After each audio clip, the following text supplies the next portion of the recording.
Good morning. How is everyone today? Good morning. Good. I'm Amelia Domenko. I'm President and CEO of the Women's Business Development Center, and we are just delighted to be here with you today. We're so happy that you decided to join us. We know you're all very, very busy running your own businesses, but this reflects an important partnership that the Women's Business Development Center has with the City of Chicago. Both the city and the WBDC are strongly committed to our respective constituents and our clients. Our goal is to help you establish and grow sustainable, profitable businesses. Right? Yeah. Because at the end of the day, if that happens, jobs are created, it fuels economic growth, we build strong communities, and that's the only way we win. At the WBDC, as many of you know because you're our clients, we've been supporting entrepreneurs for 28 years. We have served over those 28 years about 70,000 clients.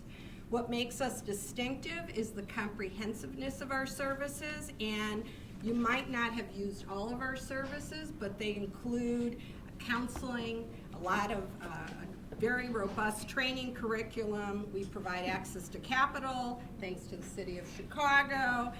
We do a variety of things, and one of the things we do is we're a third-party certifier. Today's event is just one demonstration of the ways that the city and the WBDC partners to support you. Other examples include our partnership with the city on the city's community-based business service offering. The WBDC provides counseling at the City of Chicago's Solution Station. We're very active with the city's Department of Procurement through their Government Procurement Compliance Forum. And all of us are particularly excited because we have the opportunity today to spend quality time with these wonderful leaders who are women on the front line. So we're going to have an opportunity today to listen to these leaders, and we'll be able to network with them further a little bit later. And for now, I'm going to turn the session over to the city's Chief Small Business Officer, Roxanne Nava. And Roxanne is going to introduce our speakers, and she's going to moderate the panel. Enjoy, and thank you for being here with us today. Thank you. Thank you, Maria. So I want to tell you up front, you notice a camera that's here. Actually, we are live streaming this conversation on YouTube. So you'll be able to, touch base, and again, if you miss something, we'll be here. The other thing, just as a housekeeping note, because a couple people did ask about the restroom, we do have a key that's out to the front desk here to the left, and the restroom is up front. Now, the official program. So we actually have the fortunate pleasure of having an outstanding relationship, the City of Chicago does, with the Women's Business Development Center. And Mayor Rahm Emanuel obviously believes in women in leadership. And in specific, it's, we're very fortunate collectively, these are women collectively that are really helping businesses start and grow their business. And actually, this was all their idea to do this, is how do we get together and support you as women entrepreneurs who are at the front line, who you are, making the tough choices of, do I hire, what do I do if my business has a fire, what do I do when the companies don't pay me? You're making the tough decisions, and so ultimately the City of Chicago wants to be a partner in that endeavor. Our women commissioners will have a brief overview of their department, and then we want to start the candid conversation when you start asking questions. So when you do, I'd like for you to say your name and the name of your business, and then we can start the program going. So the first person we'd like to hear from is our commissioner, Commissioner Guerra Lapacek, and she's the commissioner here at Business Affairs and Consumer Protection. Thank you, Roxanne, and thank you, Amelia. I'm very happy to be here. I feel very empowered to see all of you women business owners. I can't tell you how happy it makes me. And, as Roxanne said, the mayor is a big fan of women. His chief of staff's a woman. A lot of the commissioners are women. He very much believes in empowering women and allowing them to make big decisions and tackle challenging projects for him. So so thank you for being here. In terms of the Department of Business Affairs and Consumer Protection, we do a number of things. The biggest is the Small Business Center. So we support small businesses, and I like hearing from a lot of you because I like hearing how we're doing. I want to take temperatures on where we are. The Small Business Center was announced in March of 2013. Before that, the department still processed licenses. However, it was done a little differently. But I'll speak a little bit more in detail about that later. Yeah, thanks. We also protect, so if you can go back a slide, sorry. Okay. We also protect consumers, so we take complaints about businesses. We seek to revoke business licenses when businesses are acting deceptively and fraudulently in the marketplace, and actually that helps businesses like yours, which are good businesses, who follow the rules. We also regulate public passenger vehicles. Those are taxis, limousines. Now we have pedicabs, as well as horse-drawn carriages, and the tour buses and riverboat casino, not casino, river.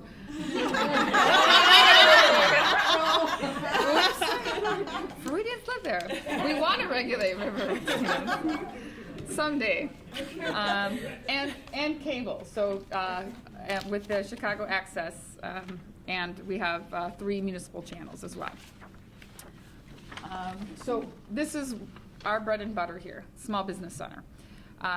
Number of changes over the years we've made. The big one is the Restaurant Startup Program. It's a guide. The realization came that no one really knew how to open a restaurant. They would be sent from one place to another. How do I do this? How do I do that? Permits here, permits there. And it was very challenging and just difficult in general. So the Restaurant Startup Program was created to put in one place all the information that you need as an entrepreneur, so that you can read one guide and follow that process, so that you know from start to finish what it is that you need to do. There are no surprises. There are no last minute, oh yeah, and by the way, did you forget X, Y, or Z? Case management, that was initiated with the Small Business Center, where you will see one business consultant, and that one business consultant will walk you through what your business is going to need with respect to licensing. So making sure your business is zoned properly, making sure that you're meeting whatever health codes are needed. We have a full-time sanitarian that sits in the Small Business Center to answer questions and also to review whatever applications are submitted. We created an express lane, so if you just have a small question, if you've got an address change, or if you've got a question that's not going to take very long, you can go into the express lane and you're in and out of here in 15 minutes. The mayor consistently says, I don't want entrepreneurs sitting in the Small Business Center in line. I want them in their businesses. I want them growing. I want them creating. I want them creating jobs. This is fundamentally what we want. Public way use permits and sidewalk cafe permits, we traffic those for you as well in the Small Business Center. The other initiative within the Small Business Center is reinventing the role of the neighborhood business development centers. And these are the, typically called local development center or chamber of commerce in different communities. We work very closely with those to make sure that they have the tools that they need to help you. So they kind of act as our tentacles out in the communities, so that you don't have to come downtown for information. You can stay in your local area and get the kind of information that you'll need. We want to make sure that we're engaging neighborhoods, that we want vibrant neighborhoods. And so there's a lot of programs that we work with to support that type of capacity.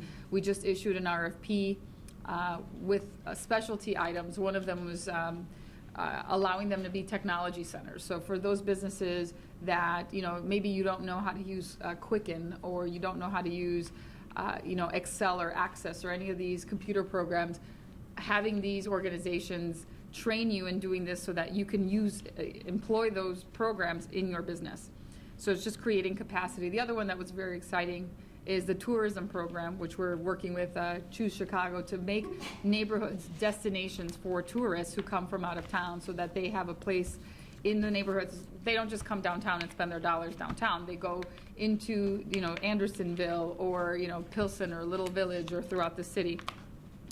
And then the last one was the retail initiative, so that, businesses who have storefronts, allowing them to recreate those storefronts to make them more appealing for marketing purposes, so that people walk in and see a more engaging storefront.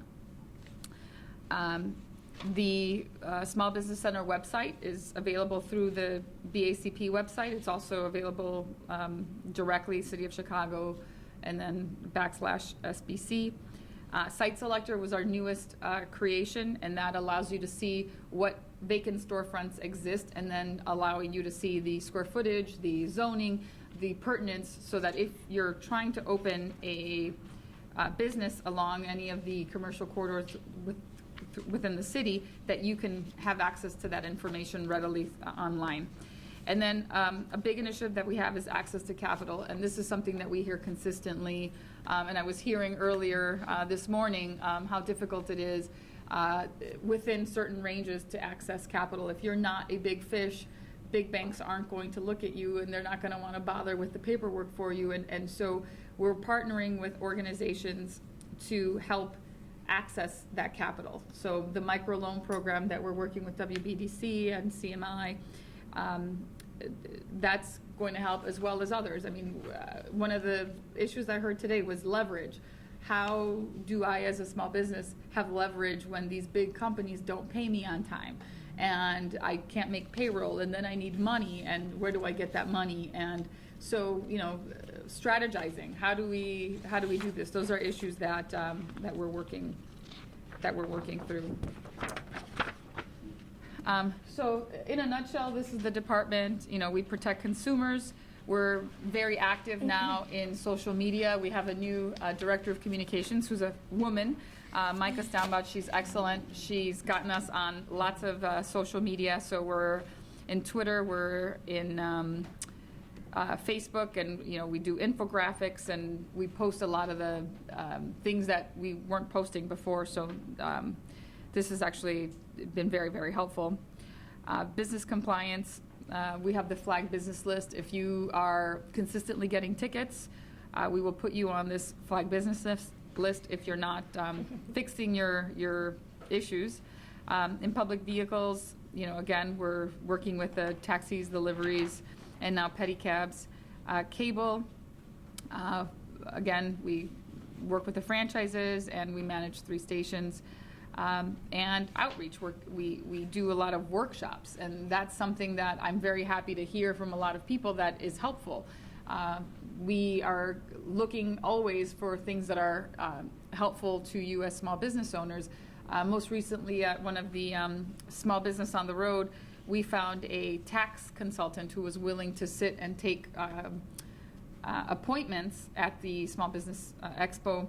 And that was very helpful for a lot of people, because they were able to answer tax questions. A lot of times, paying a CPA for one question that you might have is just completely out of some people's reach. I mean, it's money that you would otherwise spend on your business. So we were able to offer that, and I thought that was phenomenal help for business. We have SCORE and also legal assistance that we provide through workshops as well. And I think that's it. And the contact information. Right. The next we'll hear from Commissioner Jamie Rhee, who is our Chief Procurement Officer for the city. Thanks. Thanks so much, everyone, for having me today. And thanks, WBDC. You guys are always such a great partner. And I'm actually honored to sit up here with Felicia and Maria, both who I'm known for many, many years. And it is comforting to know that the mayor does believe in women so much that, he puts them in key positions that they can actually change policy. So I am thankful to both of them. And Roxanne, who obviously leading the Small Business Center, has just done miracles in my mind over the last year. So we are the Department of Procurement Services. We are the contracting authority for the city. That includes everyone from police and fire to O'Hare. I like to say we build runways and buy dog food. So there's something in there for everyone, a little bit and everything in between. We also do, and our contracts value from $10,000 to $140 million if it's a runway, but there are a lot of really small opportunities for prime level work as a minority or women-owned business. And so we'll talk a little bit about some of those programs in a minute. We do certify and we manage the compliance efforts for the city. We have about 2,700 firms that are certified. So we do the M, we do the W, the M&W, we do the DBE for the federal government, ACDBE if you're interested in working in the airports. So if any of you are certified now as M&W and D, you need to go ahead and just get your ACDBE. The time that you want to apply for a certification is not when you need it the next day. You certainly, although we do have some avenues, which we can talk about, that will expedite it, you certainly want to plan for that and get it when you don't need it. So having all of these. And then BEPD, which is people with disabilities. So we've come up with several different small business initiatives over the last couple years under Mayor Emanuel. Obviously one of the most important things to the mayor is that small business have the chance to grow and build capacity. And the only way that you do that is honestly to have access to information and opportunities. I think that it's really important that we limit bidding when we can to small business, and so we've come up with several different ways to attack that issue. We have local business and manufacturing ordinances which give preferences in bids for Chicago-based businesses or for manufactured goods inside the city limits. We also have recently, last year, did the project area ordinance, which complements all of our contracts, require 50% of all the hours worked in construction to be done by city residents. This further narrows down that field to the 7.5% must come from the project area. Our small business initiative, which really limits the bidding. In this instance, it's construction. For projects under $3 million, we bid exclusively to small business. And if you are a certified business, you automatically qualify because we use the same size standards to define small as we do to define certified. The mayor, since the inception of this program, we've awarded $50 million in prime level opportunities to small firms. And so that's 26 different bid opportunities. And so we're very, very proud of that, and those just keep on growing. In fact, it was so popular that firms came to me and said, even the NAICS codes at being certified at a certain threshold, it's still really hard to compete if you're small and just starting. But maybe you've got a few jobs under your belt and you could do $1 million project or team up with someone. So what we did is we cut the program in half, and we now have two, and it's half of the size standard for the NAICS. And so we limit the bidding to very small. And I think we've had 6 of those that are valued under the $2 million, and then the rest are the $3 million, 2 and above to the 3 for the small business. And you'll find in our buying guide, which I think we're going to talk about in here, that we have special little symbols that show you this bidding is limited to this group. So we do have our target market, which is our bidding on professional services to just minority and women-owned businesses certified, and then we have the small business initiative for construction. We also heard a lot from folks, and I think this is one of Hetty's big beefs, right, was constantly like, people are successful and you kick them out of the program. Well, yee-haw, that's awesome, way to go, you graduated, you're out. And so we kind of came up with a soft landing, and we came up with a phased graduation approach. So now if you exceed the size standard in a given year, and normally would just be out of the program like that, we now give 75% credit for that first year you're out, 50% for the second, and the third year 25%, hoping that you'll diversify enough that you'll be able to stand alone after the conclusion of the 3 years. See, her persistence paid off. It always does, believe me, exactly. We have a mentorship program that we launched last year, and this gives the primes bid incentives to enter into a meaningful, and I say meaningful, partnership with a protege. Those plans have got to be approved by the city. We require quarterly reports from both the mentor and the protege to see how it's going throughout the years. We sit down with them at the beginning once a year and then at the completion. So we want to be involved. The city wants to be engaged all the way through that process. And then one that doesn't get enough play, which I love, is the diversity credit program. So here's where we think that it's good business for anyone to utilize our minority and women-owned businesses. But to further incentivize them, we give those firms that do private sector work and public sector work both. We will give them For every $3 they spend in the private sector, using our certified firms when they don't have to, we give them a bid credit on a future bid if they utilize our firms. So we really want to make sure that you're getting every chance you can. And this is just a no-brainer for those primes that you're already working with that do private work, and they just don't think to use you because they use you when they need the credit. Well, explain this to them, and it is beneficial for them because going forward, they could actually perhaps take a bid and win one by using up to 5% of the diversity credit. Let's see here. So, like Maria, she's not really new, but Kathy Kwiatkowski, you can call her Kathy K, as I do for short. Kathy K is our social media director, a director of actually marketing and all that is on the web. And she's come up with a Facebook page. She posts 15 posts a week. We're pulling in some of those opportunities from the CTA or the Public Building Commission or somebody that's offering a class or something that we think is beneficial to our small businesses. We'll shoot that out on Facebook. And then she's also tweeting. And for those of you that know and love me, you know that would never be me, ever. I still cannot change my ringtone. I was panicking to know that I could turn it off today. So I am a little behind the times, but Kathy certainly is up. We also have a MWBE forum that we created, and this is really to complement that mentor-protege. We have a live chat room where you can get on as a minority or women-owned business, and you can go out there and talk about your company and say, I'm looking for a mentor in this area.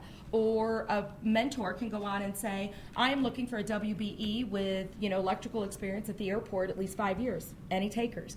And you can do this online chat instead of using the traditional method, which is the directory and looking it up and cold calling or sending an email. This is just out there in cyberspace. We have the alerts. We have about 9,000 people that get our alerts every week. We send out the bid opportunities that are currently on the street, as well as any events we have coming up or programs or new initiatives. And then also the updated buying plan, which comes out every quarter and is a 15-month forecast for everything that the city anticipates buying. And as I said, you'll see the SBI program has its own little signal. I think it's a red triangle, and then you have the target market program, which is the bidding for professional services. That's also got a little symbol, and then the SBI 2 has a symbol. So you'll see there's in the buying plan it lists when we expect to bid it, how much we think it's worth, what subcontracting opportunities are in there, and what department is the lead department on it. A little plug, we do have, am I still going on here? No? Yeah. I am? Just your contact. Oh, my contact. Okay. Anybody that doesn't already know how to find me, there you go. Thank you. Thank you. And now we have Commissioner Felicia Davis, who's with the Department of Buildings. Good morning, everyone. I'm really excited to be here. I just wanted to echo a few, just like my colleagues have said about the mayor. Maria and I had the pleasure of being in the mayor's office together. So in 2011, 8 of his 11 senior staff positions were staffed by women. And 8 of it. And Cranes did an article on that on us all at the time, and we all took this really great. I think that was the only time we were all ever together on one place. It was for that because we're so incredibly busy. We're all so incredibly driven, and we work for a mayor who's so incredibly driven. And so I'm really honored to work with Maria and Jamie every day. I was just saying, I haven't seen Jamie in a while. We used to see each other all the time, and Maria, and so now we're all so busy in our departments. But it's great that you guys brought us together today. I wanted to give a special shout out to Roxanne.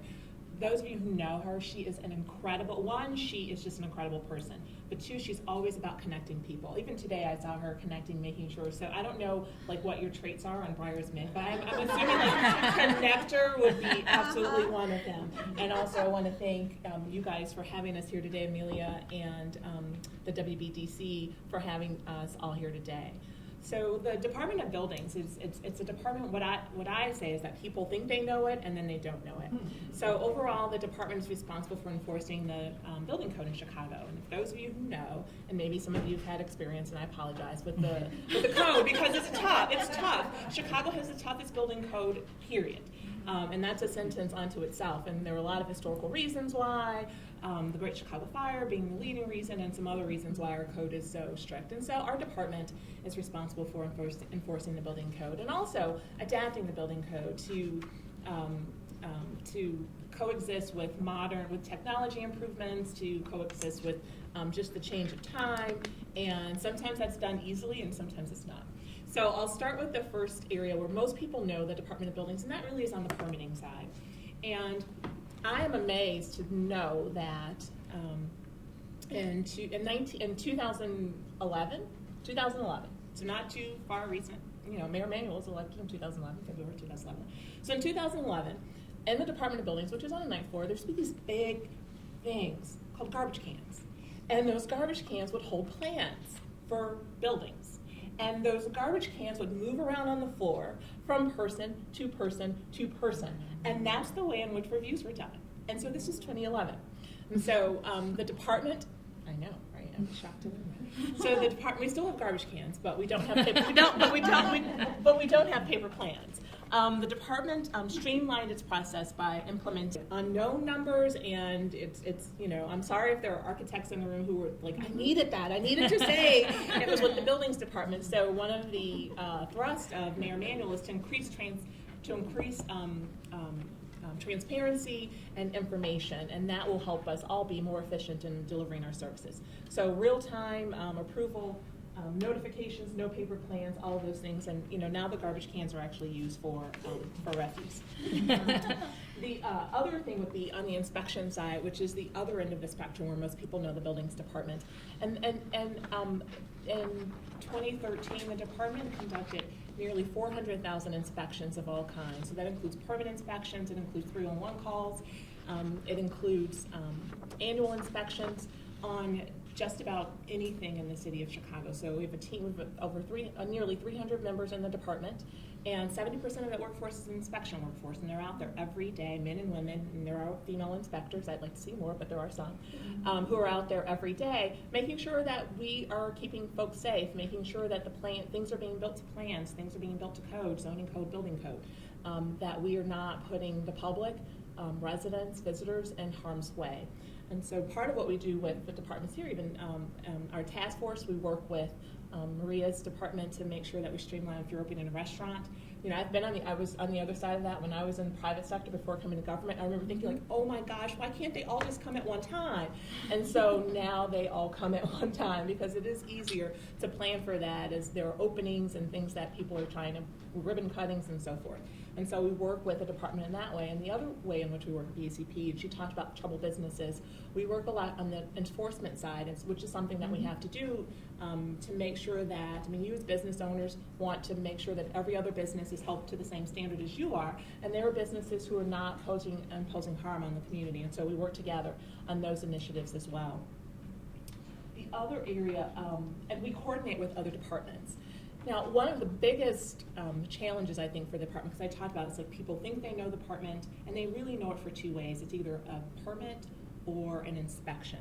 But the Department of Buildings really adds so much value in a lot of other ways, and that there are so many services that it provides that are seamless that most folks do not see. The most important thing is we coordinate. The building permit that one is issued, we have to coordinate with almost every other department in the city to get that building permit to you. And frequently, it's that coordination that kind of goes on behind the scenes between transportation, with business affairs and consumer protection, whomever it is, fire department. We're coordinating with those departments to make it seamless, almost like a one-stop shop, but not exactly, to make it seamless for you. The other thing for trade licensing, some of you, I met some of you today, are business owners and have specific licenses that are licensed by or you're in trade, or businesses that are licensed by the City of Chicago from the trade department that come through the buildings department. So you might be an expediter, you might be a general contractor, an electrical contractor, a sign erector, all of these different requirements as it relates to building permits, signs, and things like that. And so the department, now we have a third-party vendor that kind of manages that work for us, but we keep track of those things. And if any of you know, my last phone call before I came down was an architect who said, I can't get my permit. And I said, your GC's license is expired. So, it's not, it's not me, but it's one of those things that has to be updated or the insurance is expired. So all of those things we keep track of as well. There are other things that we do, standards and tests. One of the ways in which we adapt the Chicago Building Code is there are always new technologies that are out there. And so sometimes it's a building with a condition and you just can't get around it. It's been there and you just can't get around it. And so there are opportunities to either get administrative relief directly from the building commissioner on those things, or go through standards and tests and get approval for the use or the technology or whatever it is. And we're constantly looking for ways to change the code. We regulate, construction equipment, cranes, water tanks. Actually, we have an ordinance. The mayor has an ordinance that's being introduced today that we wholeheartedly support. We worked on because of water tank and structural failures there in buildings. The enforcement of vacant buildings, keeping them safe, and or holding building owners, property owners responsible. I mean, as a business owner, it detracts from your business to have that on the path to your business or in the community or neighborhood. So all property owners are responsible for their buildings. Green permits, a lot of green technology that are going in. We've been expedited service level agreement to make sure that we're turning those things around really, really quickly as you're installing new energy efficient standards and things like that. And just a whole host, certificate of occupancy and occupancy placards, which goes back to the restaurants and the coordinated inspections that we do with BACP, and a lot of other things. And so from a department standpoint as well, the opportunities that come up to bid for us really are demolition contracts for the demolition of abandoned and vacant buildings after we receive a court order, maintaining or securing vacant properties, and developer services, which is for us there are the larger jobs that come into the floor. We have a finite number of plan reviewers on the floor, and so to manage the workflow for very, very large jobs, we use third-party reviewers to help with that, and so those are contract opportunities that come through us, and Jamie would, of course, have those on her DPS alert. I would be remiss if I didn't mention Mimi Simon, who's the PIO for our department. We are on Twitter. We're growing it every day. We have constant contact, and so we have a database of about 2,000 architects, engineers, design professionals. If you're in that field, you can sign up so that we will send out alerts to you on anything from code changes to updates on the floor. Actually, today we received a communication from the Chicago Department of Transportation via the Illinois Department of Transportation about major construction that's coming up. It's not related to us, but we're going to send it out to all of our folks. Some eyes lit up here on construction opportunities. Just as a public service announcement, because that work will impact anyone who's attempting to navigate the loop. And so we use that to get out information. We also use it as a teaching tool because the goal of the department, or one of my goals, is to make sure that the things that we learn, we give back so we know, for example, the top 10 reasons why inspections fail. There's no need for us to keep going in on these 10, let's tell you what they are so everyone knows what they are and we can go past those 10 because it takes so much time. Often it's just that people are forgetting, or we overlook things become so routine sometimes, and we forget about it. Or even when we get plans on the floor, I'll tell you, one of the number one things that often is left off are fixture counts, plumbing fixture counts, how many faucets, it's simple, but it's something that stops the process. And so we're using our database to inform everyone about those things so that we can make the process easier on both sides. And we're constantly looking for feedback and information about ways in which we can make the department more responsive. My 4 pillars, and I'll close with this, are things that I talk about a great deal in the department, are integrity, competence, responsiveness, and efficiency. And those are the 4 pillars in the department. Obviously, integrity we're the buildings department, so that's unquestioned. Competency goes hand in hand with that. We have a lot of subject matter experts, like architects, plumbers, electricians, ventilation specialists. I mean, so much diverse of experience and richness in the department.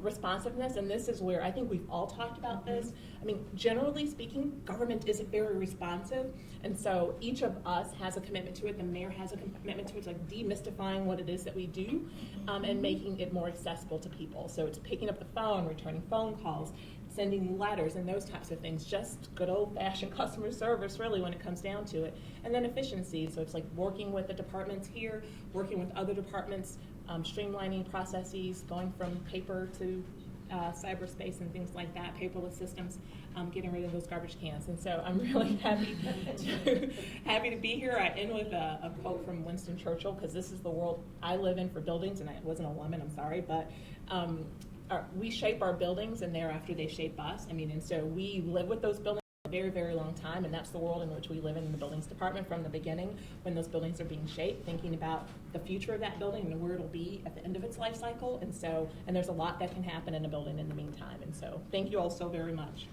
Thank you.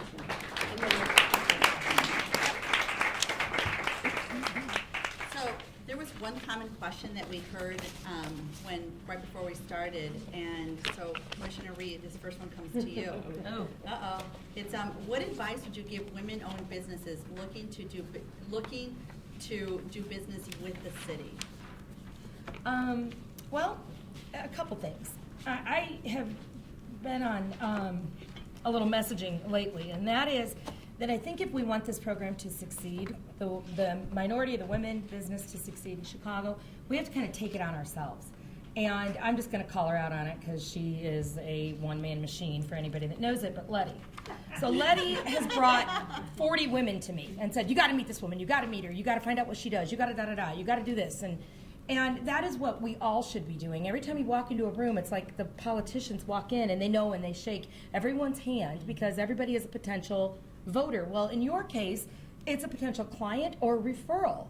And I really mean that. You should have everybody's card here before you leave. And when somebody says, do you know a plumber? Do you know an electrician? Do you know a construction company, a hauler? I mean, anything that you guys are each other's mouthpieces. Because government, we can put the programs together.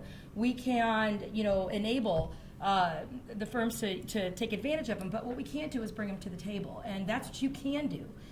So I think working those relationships, and WBDC is one of the organizations that, does it right, and they're very successful women, and you see that by the membership of some of the firms that have been there for years and that, have mastered this program. And so there's a lot to learn from them, especially if you're starting out.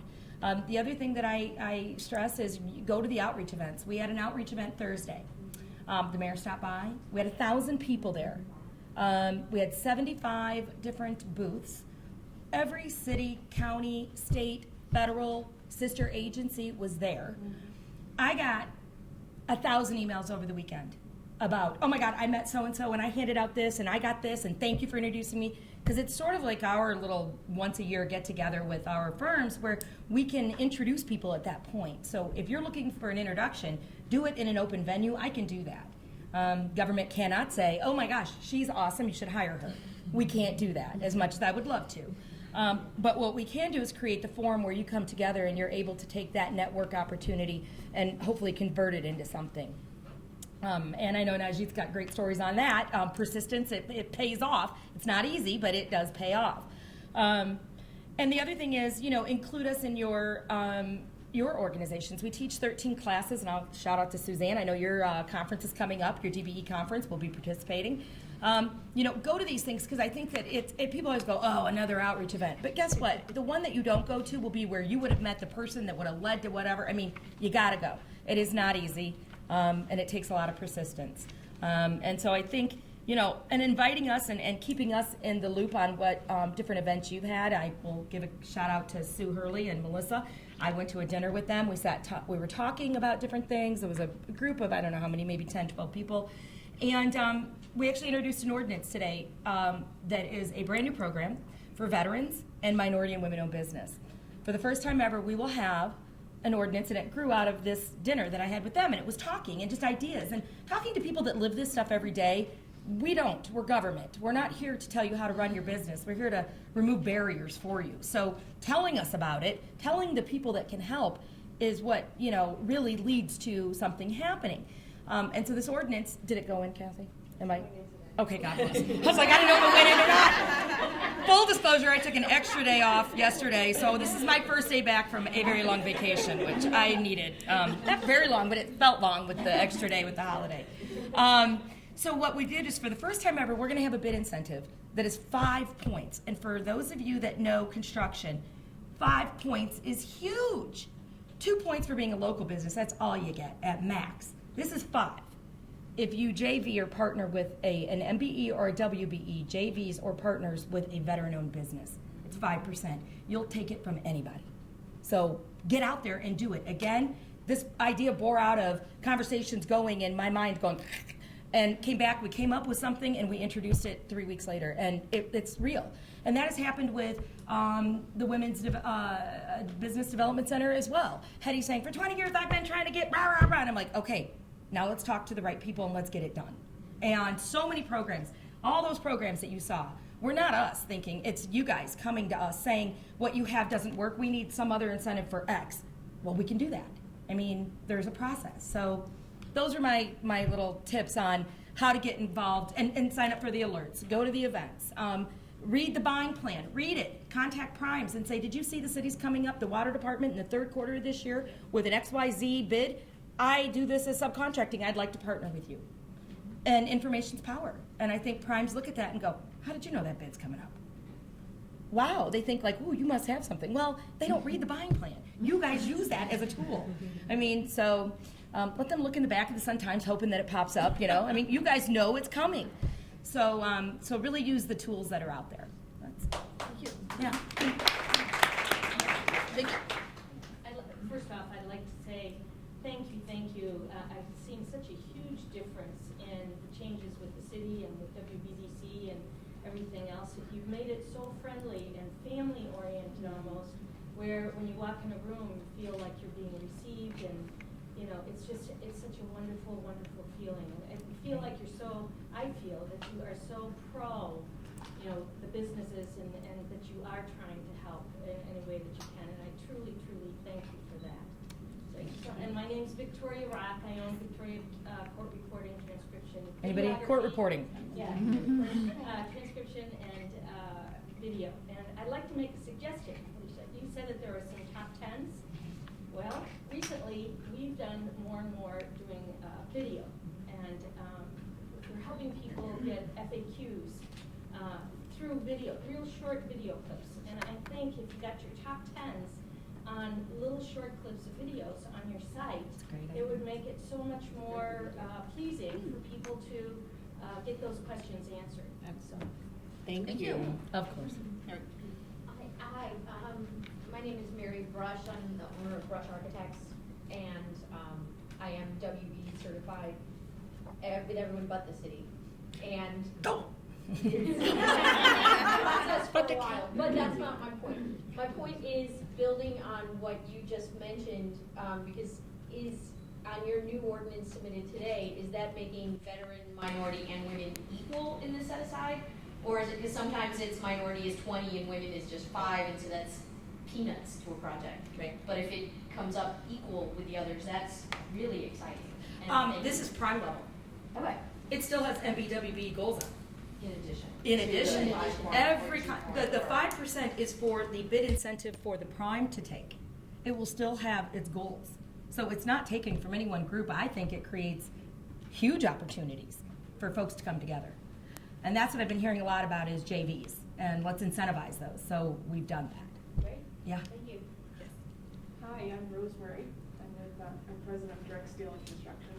I want to echo the sentiments. This is so refreshing. Thank you, Amelia, and WBEs. Thank you for your accessibility. Direct Steel and Construction is a general contractor. We don't work for the federal government, state. We're certified through WBEs and through the state of Illinois. In order to do work on those levels, you need bonding. In order to get bonding, you have to have a certain level of net worth. That net worth, which is allowing me to do that work, is prohibiting me from getting certified through the city of Chicago. What might be accomplished or done to allow the city to recognize me as a woman? Yeah. So by ordinance, by law, we have the parameters, and there is a $2.2 million personal net worth on construction. But that excludes your home, it excludes a lot of things. So that is by ordinance, that's the law. We don't have that on professional services, and that's a long story, which I could bore you with the legal details of that, but we have 2 separate programs. They're 2 separate ordinances, they're administered separately. Reason being, if we get challenged, and we have before, where one of the ordinances comes down, it does not affect the other. So that's why we have separate programs. The ordinance, that law is limited to the city of Chicago, the federal, not the federal City, government, right, the state. that's right. So the, I don't want to be too pushy, Sure, I'd love please. to work with the city. Yeah. And yet I'm really being pulled back Right. because I've been able to do some things successfully Sure. and also live well within my means. Yeah. What can be done about that law? Who's Well- in a position to change that? Well, I'll tell you what we're doing right now is we are about to engage in another construction study. That every 5-6 years you need to do a study that supports having a program. It's called a disparity or a capacity study. Ours sunsets at the end of 2015. And there's a lot that goes into that, right? So we look at, is the pool big enough for the goals that the city has? So somebody mentioned 24 and 4, that's construction, 25 and 5, professional services, 16.9 and 4.2 for commodities and things like that. Are those the appropriate goals? We certify in a 6-county region, so it's all 6 counties. So what the statisticians come in and do is look and say, okay, how many in this area in this NAICS code, and how many here, and what is the proper goal? Are the standards that we have too high or too low? Now, what I will tell you is that the personal net worth was put in there, it was not in there because we got sued in construction about 9 years ago. We lost the ability to target market, which is why we have the small business initiative now, because we can't target market in construction.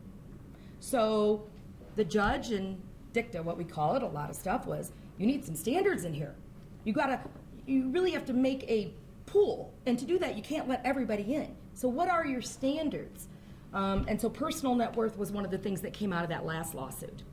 And then we follow the SBA, the federal government, we follow their size standards, whatever NAICS code it is, for the feds. And so those have not been updated in a long time, and I think that they should be. As well as the DBE program. Our personal net worth is 2.2. I want to say that DBE is 1.2. So it's even more restrictive in the federal government. So we are out there and pushing the envelope on our program, I think more aggressive than most folks in the nation. And in fact, I would just add, a lot of places have lost their programs because they went too far. LA doesn't even have one anymore. You got rid of it. Had to. Unconstitutional. Houston. Atlanta's looking at taking out people. We've got Seattle looking up to take out the women. I mean, this program, in my mind, is something that you kind of just got to teeter, you got to make enough changes to make it work, but you can't go too far because then somebody else says, I don't like that. And they sue, and, affirmative action programs, I think if you look even at, and the universities lately have taken quite a blow from the Supreme Court. So it's a balance.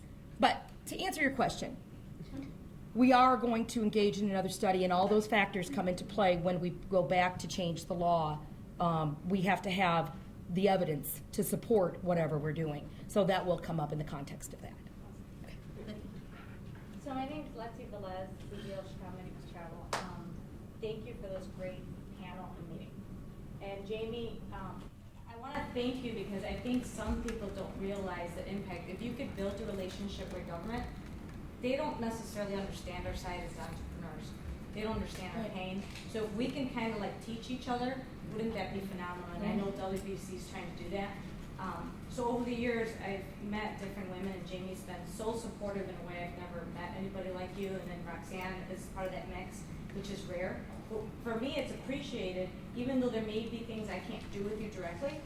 If you can help me learn where I need to go, I would say anybody in the room, try and build relationships because you never know where it'll take you. And if you can give your voice to them, that's the critical part is the voice, because I'm trying to grow my business and they may know something or they, you just never know, attending something or meeting people, but getting involved.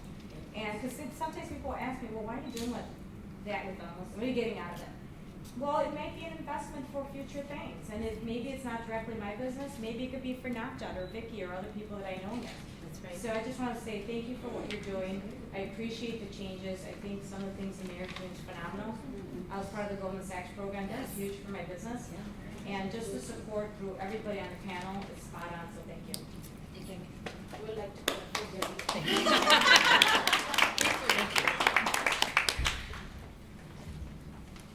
I'd like to echo what all of these other phenomenal women have already said about the panel. I'm very impressed and obviously very happy to be here. Otherwise, I wouldn't have come, but I knew this would be a room with a lot of great leadership.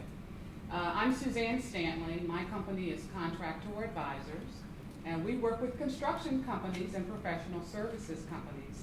And much of that work is through the conference that we hold, that you alluded to, called the Construction Industry Conference. And I understand there are a lot of construction companies in the room or professional services, so please see me about the conference.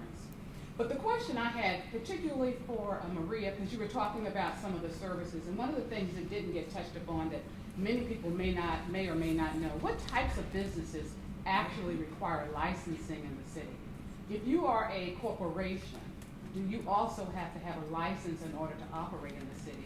And if you do, what types of businesses are those that require licensing? Yeah. So pretty much all businesses require a license. So if you're a corporation and you're providing a good or a service within the city, you require a license. Now there are exemptions. So lawyers, CPAs, anything that's licensed directly by the state, we don't require a business license for. So, Walgreens, it's a corporation. If they're going to open a retail store, they need a retail license. So I don't know if that answers your question directly. Well, it's more really around the whole platform of smaller businesses that chose to be a corporation versus a sole proprietorship. They're still a small business, but they are a corporation by the type of form of business that they decided to set up. Yeah. Do they require a license? Say they're a consultant. Does a consultant that's a corporation require a license? Yes. That's really what I'm have answered. Got it. It depends what kind of consulting they do. Again, if they're a CPA or if they're a legal consultant, they're regulated by the state. So they've got a state license to operate, and so we don't license those. But if it's if you're just a consultant and you're not a CPA, you're not a lawyer, and you've got a location that you're providing business, yes, you do need a retail license. Not a retail license. You do need a business license. A business license. Yeah, and in many cases, it'll be a limited business license.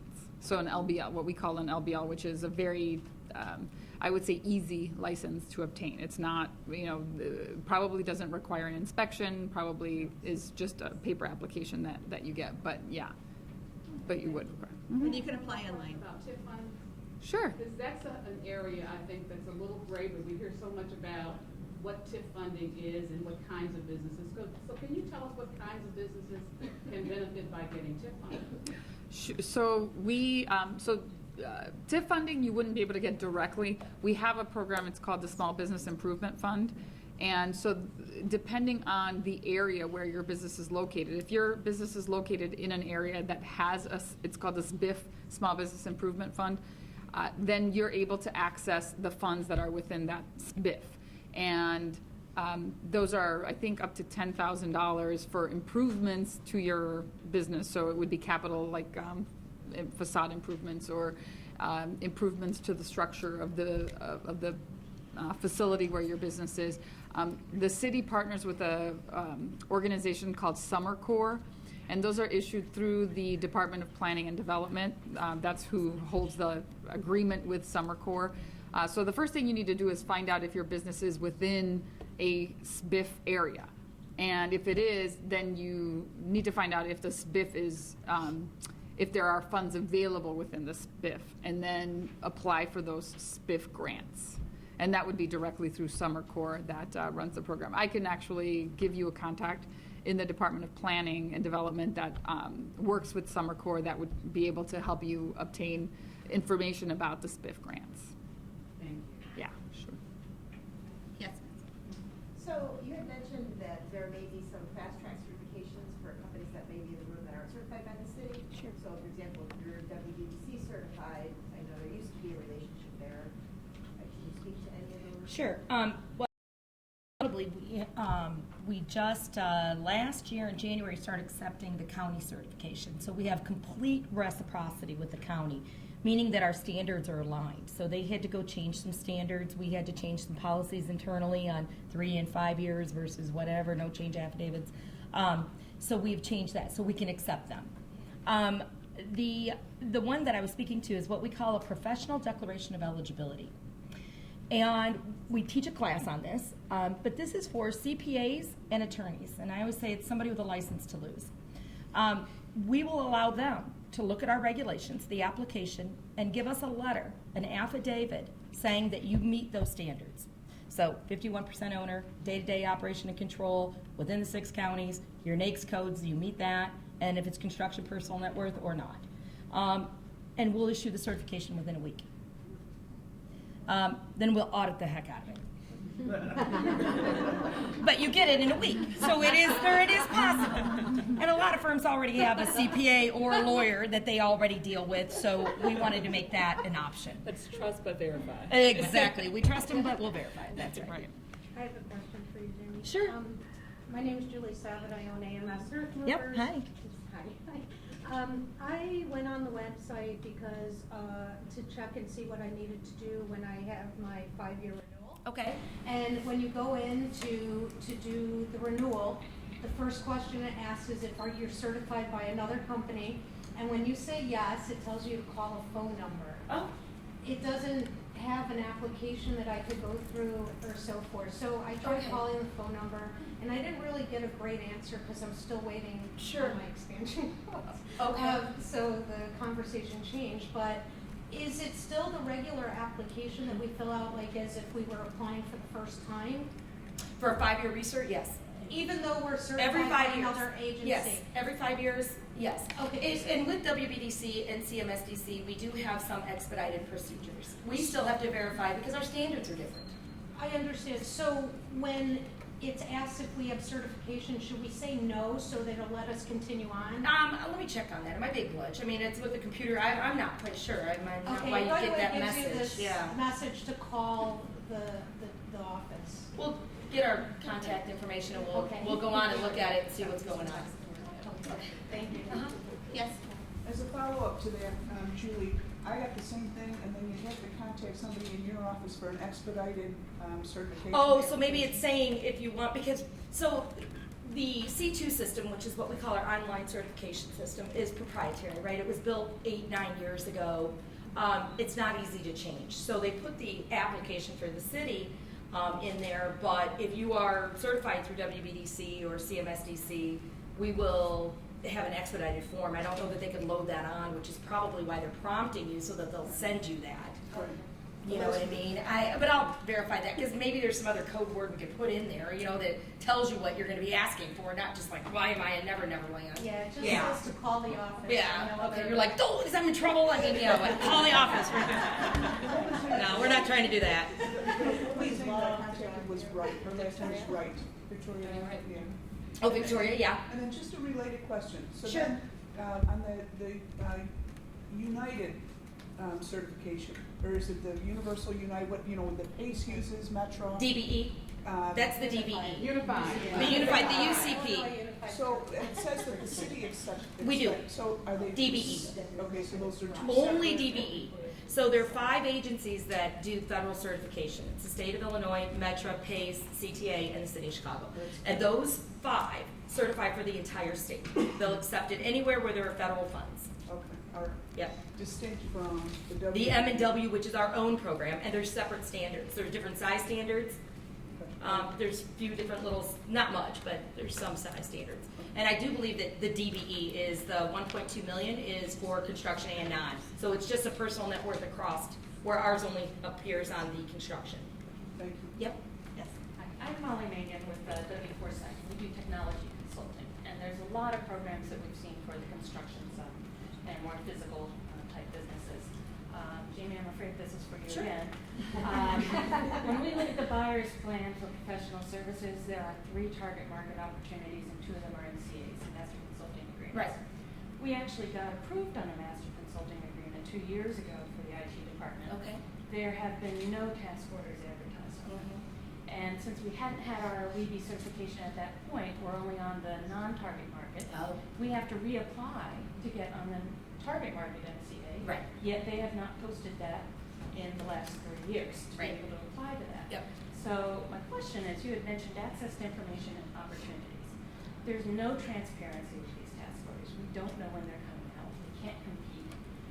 We're really looking for the opportunity to know about these projects and be able to present our qualifications. But we have, in the last 2.5 years, had 0 opportunities to do that. Yep. We have worked on 2 task orders, but only because I happen to know the prime minister who decided they were going to bid on it and called us because we could fit a need that they had. But other than that, we would have known nothing about these task orders. Sure. happening. So what's the future of this MCA program? Because I've seen it going beyond technology as well. There's a lot of other departments that are Always has into been, that. yeah, architects, engineers, we do everything we can target market that we possibly can in professional services. And I understand you're not going to advertise these like RFPs, but even for someone who's pre-qualified and in the program, we have no access or transparency. But you're a to sub, what are you test a goes prime on. or a sub? We're a women-owned business. No, do you have a prime We're on a contract? non-target market. Prime? And there is no prime. It's whether you're pre-qualified or not. Well, it's prime. Okay. It's pre-qualified. They have a contract. What they have is the master consulting agreement is a contract. That's what we have. So the prime level. Okay, so you're there. So a couple things. Over the last 4 years, we've gone through 4 CIOs. We now are very fortunate to have Brenna Berman, who is our CIO.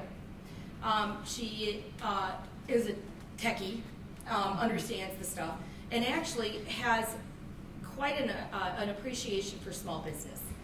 As opposed to larger business, at least in the way that she approaches technology. In that small business is much more nimble. They can turn around things quicker. So she has taken that target market task order contract and has retooled it completely. And I think it will be advertised in a week or so.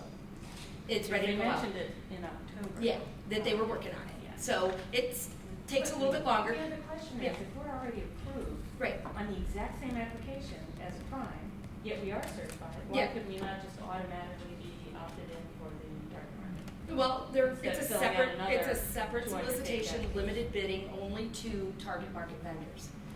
You have to be. The pool that you're in, the non-target, could be anyone. This is all certified minority and women-owned businesses that you'd be competing against. And what she is trying to do is divert a lot of the smaller jobs that would have gone to the non over to the target market. That is her idea. She runs a IT vendor advisory board made up of a lot of minority and women-owned businesses in technology. And I just attended her last monthly meeting a few weeks ago, and a lot of these discussions are coming up. Now, I know that we do advertise the task orders on our DPS alerts. I thought that there was a part for the task orders that we started doing. Small orders. It's not task orders. But not the task orders. So even if you're pre-approved, you don't know because they can direct them to a specific vendor. Actually, they can't. No? They can't. Okay, so that changed. No, they can't. That's called a directed task order, and I don't allow that. I've been in 5 years. So what I do, and these guys can attest, we kick them back. We want rotation. So if you have, let's say, in some of these master consulting agreements, you got 35 pre-qualified vendors in different areas, right? But you could have one application development, let's say, and you have 35 vendors. You're not going to seek 35 proposals. So what I tell them to do is, I'm okay if you do 7, and then the next time you do 7, and the next time you do 7, and you do the next 7. So everybody, you rotate it and it gets a shot. If there are only 4 or 5 vendors, you do them all.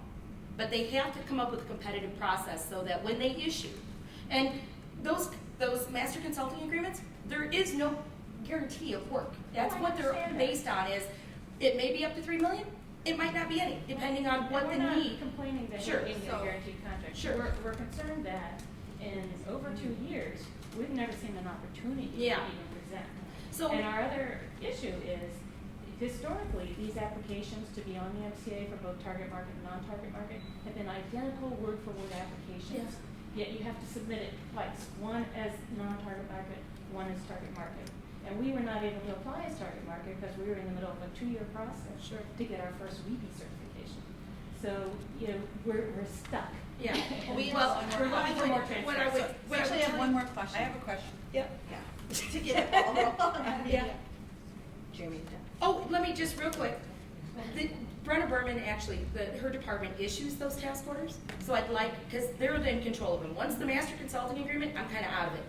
Until they go through their process and then come over to me and I'll look and make sure it's in scope, they've got participation, and there's also, it was competitive. Those are the 3 things I look for.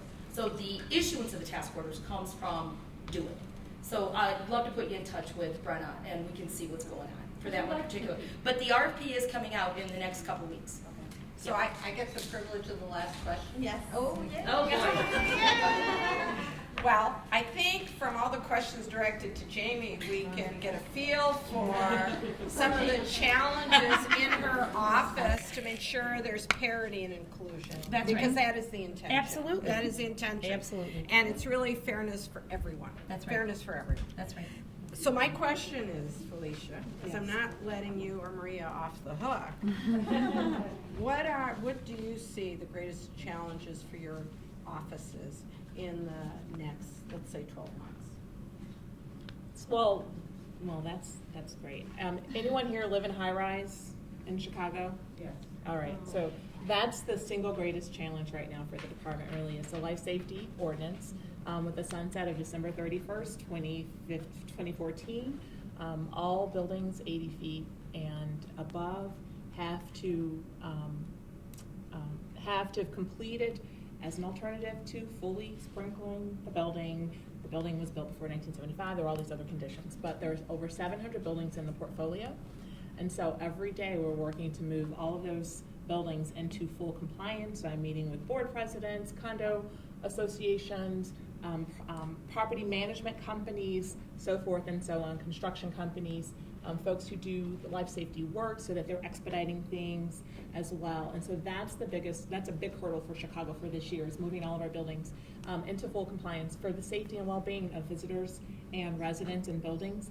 And I mean, it's heartbreaking to have a fire in a building when something as simple as elevator recall, automatic elevator recall could have prevented that. So that's the biggest challenge. So if you're in a high-rise building, please do know the status of your building. All of the information for all of the buildings in the portfolio are available online on the Department of Buildings website. And if your building is not, call our office. We will work with your management company to get them in and to make sure that the proper construction is taking place, because we want to make sure everyone's safe. Now, outside of that, which is a big lift for the city, and finally, because that ordinance was passed 9 years ago, so to get those buildings on full compliance. Outside of that, the biggest challenge really is to adapt the building code to present-day needs, and to manage the workforce, and to be efficient with the number of people that we have, to inspect the things that we should be inspecting, to say these are things that are right now in our portfolio, but these aren't things that add value from a life safety standpoint. And perhaps we need to shift that responsibility either back to the property owner, because at the end of the day, we exist, but property owners really bear the brunt. It's a responsibility to maintain their property, and so in some instances, we'll be making sure that we shift directions and make sure that we're holding property owners accountable. Moving the department into so energy code this year changes so that the City of Chicago's energy code more reflects the state. I talked about the ordinance today that's going before City Council regarding water tanks. We've had a bunch of failures of water tanks recently, so that's there are hundreds of them on the Chicago skyline, and so we want to make sure that they're safe. And so those are some of the really, really big pieces. And also hiring. I mean, so please do know, I did say earlier, we do have female inspectors, but all of our positions in the department are posted online through the City of Chicago Department of HR, the website. Please do encourage people. I mean, we will spread the word far and wide. If you're a woman in that business, please spread the word to another woman in whatever your electrician, engineer, whatever it is, so that we can increase the opportunities for women within the department itself. I think that having a department, when you go into a home, when you go into a business, that diversity of ideas and thoughts and experience really help to make the department more holistic. We're not just stick. We can be, but we're not just stick, and so we need to have a lot more hands in the department to make that possible. So all of our opportunities are online, and so I would say spread the word about those opportunities. And all that change can, depending on the business, could be a business opportunity. Absolutely. For someone out in our audience today. Absolutely. Thank you. So we are continually moving to one-stop shop. Our next challenge is twofold. One is to create a concierge service so that all of your business needs are taken care of. So whether that be permits from a different department or any other questions that you might have, that we at the Small Business Center can just handle that for you and not send you to CDOT for your driveway permits or elsewhere. Second is paperless. The mayor is very interested in making sure that we are efficient, streamlining. Again, he wants you out in your communities, in your businesses, doing business, not waiting in any line here at City Hall. So paperless will help that effort in making sure that from your office, wherever you are, you can apply for whatever it is that you need through us. So, our department is on a continual effort to make setting up business as easy as possible. So, Can I add one thing really fast? Here we hold a lot of workshops, and now we're gonna start live streaming them, so you don't have to come down here to get information. You can just go straight to the City of Chicago's YouTube page for all of our workshops. We're in the process. So, Yes. Great, Right. excellent, excellent.